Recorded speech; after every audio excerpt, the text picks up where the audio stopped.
வணக்கம் நண்பர்களே. இந்த மான் திருப்பதி அலிபிரி நடைபாதையில் காட்டுக்குள்ளே இருக்குது.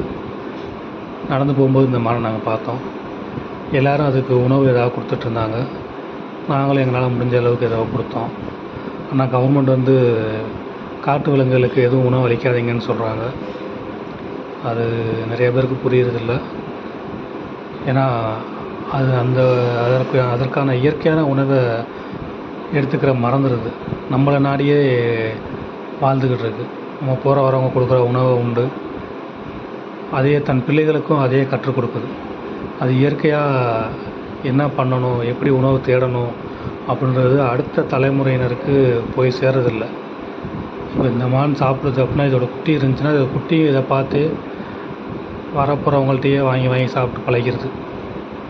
இது இயற்கையாக உணவு நிறையா கிடைக்கும் இந்த காட்டுக்குள்ளேயே. அந்த உணவை தேடி போய் சாப்பிட்றதில்ல. இதுக்கு முக்கியமான உதாரணம் குரங்குகள் நிறையா நம்ம அப்படி தான் மாற்றி வச்சுருக்கோம். மக்களுமே அதே மாதிரி தான் இலவசம் அது இதுன்ட்டு மாறிட்டுருக்காங்க. முடிஞ்சளவு உணவுப் பொருட்கள் கொடுக்க தவிருங்கள். கவர்மெண்ட்டுக்கு ஒத்துழைப்பு தருங்கள். மக்களுக்கு இதை தொட்டு பார்க்குறதுல அது ஒரு ஆனந்தம். மித்த இடத்துலலாம் போனால் தொட முடியுமான்னு தெரில. தொட்டு பார்த்து சந்தோஷமாக இருந்தாங்க. உணவு எடுத்து சந்தோஷமாக இருந்தாங்க. நன்றி, வணக்கம்.